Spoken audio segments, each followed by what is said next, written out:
இன்றைக்கி certificate verification நடந்ததில் என்னென்ன கேட்டாங்கன்னு சொல்லி டீட்டெயிலாக நம்மளோட ஸ்டூடெண்ட்ஸ் ஒருத்தர் சொல்லுவாங்க. நீங்கள் பார்த்துக்கங்க. இது உங்களுக்கு கொஞ்சம் எப்படியெல்லாம் அப்ரோச் பண்ணுறதுன்னு சொல்லி ஒரு ஐடியாஸ் நிறைய கிடைக்குங்க.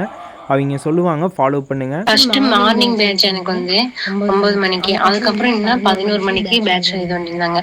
வச்சுருந்தாங்க போர்டு 1, போர்டு 4, 3 அப்படின்னு சொல்லி நேம் வைஸ் படிக்க வச்சு, இந்த போர்டு கீழே இவங்க இருக்கிறாங்கன்னு நேம் படிக்க வச்சு லைனாக உட்கார வச்சுட்டாங்க.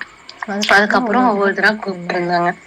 அதுக்கப்புறம் உள்ளே போனதுக்கப்புறம் ஒரிஜினல்லாம் வாங்கி செக் பண்ணாங்க. அந்த நம்பர்லாம் அதில் கரெக்டாக இருக்கா, மென்ஷன் இருக்கா, நேம் கரெக்டாக இருக்கா எல்லாமே.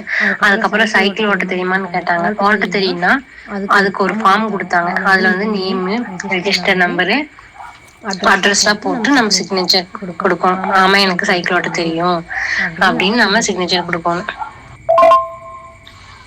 அப்புறம் வந்து ஹால் டிக்கெட்ல வந்து சொல்லியிருப்பாங்க ஒரிஜினலும் அதுக்கப்புறம் ஜெராக்ஸ் வந்து 2 காப்பி செல்ஃப் அட்டஸ்ட்னு. ஆனா அங்க உள்ள போய் வந்து ஒண்ணுதான் கேட்டிருந்தாங்க.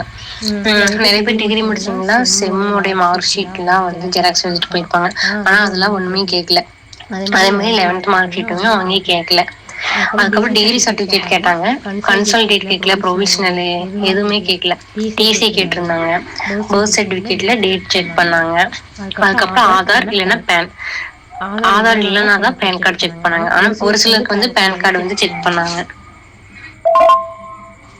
என்கிட்ட வந்து பேன் இருக்கான்னு கேட்டாங்க. இருக்குன்னு சொன்னா சரி ஓகே அப்படின்ட்டாங்க. அதுக்கப்புறம் அதை வந்து கேட்கல. அப்புறம் பிஎஸ்டிஎம் வந்து கேட்டாங்க. கண்டிப்பா அதை வந்து செக் பண்ணி பார்த்தாங்க. ஒரு செட் வாங்கி வச்சிருந்தாங்க. அப்புறம் கான்ட்ராக்ட் சர்டிபிகேட் வாங்கி வச்சிருந்தாங்க. அப்புறம் கம்யூனிட்டி வந்து அந்த நம்ம எல்லாமே எல்லா சர்டிபிகேட்லுமே நம்பர் மட்டும் செக் பண்ணி பார்த்தாங்க. டிக் பண்ணிட்டே வந்தாங்க. முடிஞ்சோடனே அவ்வளவுதான் வேலை முடிஞ்சு கிளம்ப சொல்லிட்டாங்க. அதுக்கப்புறம் லைனை உட்கார வச்சாங்களா, அதுல கூப்பிடுறதுலேயே வந்து ப்ரியாரிட்டி, அதாவது பிரெக்னன்ட் லேடிஸுமே அதுக்கப்புறம் ஹேண்டிகேப்ஸ் வந்து கூப்பிட்டாங்க.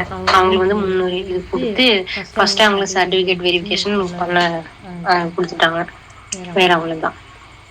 உங்களுக்கு ஏதோ ஒரு டவுட் இருந்துச்சுன்னா மறக்காமல் கமெண்ட் பாக்ஸில் கமெண்ட் பண்ணுங்கள். நீங்கள் யாராச்சும் சர்டிஃபிகேட் வெரிஃபிகேஷனுக்கு போயிட்டு வந்தீங்கன்னா உங்களோட அனுபவத்தையும் நீங்கள் கமெண்ட் பாக்ஸில் மறக்காமல் கமெண்ட் பண்ணுங்கள். மற்ற ஸ்டூடெண்ட் கொஞ்சம் அது யூஸ்ஃபுல்லாக இருக்குது.